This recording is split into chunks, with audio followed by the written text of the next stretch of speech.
the richest man in Babylon. How many concepts we are learning, man? Have you remembered? So Bansir and Kobe, struggling like anything. Even they are very, very hard workers from morning to evening, highly skilled people in their areas, but struggling for just a day-to-day basic expenses like meals, basic requirements like basic needs like meals. Then they approached their friend, childhood friend, Arcad. Arcad told only a simple outline for those people. What is that outline? Anyone can you please tell? What is that outline? I want to listen from, from you people. Yes, friends. Pay, yes, pay yourself first. Pay yourself first. Otherwise, you will become slave for others. You will become slave for others. Slave means he is not having any requirements.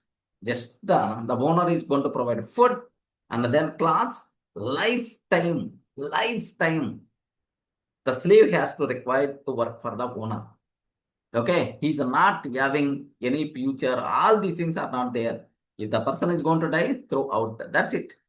In the olden days, thousands or hundreds of years before, slaves are there. Just like how the people are going to buy animals. We are buying animals, right? Cow or sheep. Like we are buying animals, right?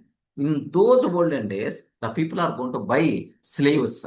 In the I mean, in the movies from the old background. I hope you people may saw that. Next, there are some people. Some people are going to take the people from other places forcefully, and they are going to sell as the slaves to others. Do you know, right?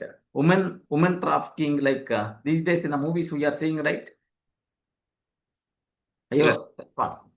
Yes, what these people are going to do? They are going to kidnap and then they are going to sell these people somewhere else. Okay, the same in the olden days. We had this type of slave culture was there. Okay, I have 4 slaves with me, 4 slaves with me, 5 slaves with me. That is their richness in the olden days.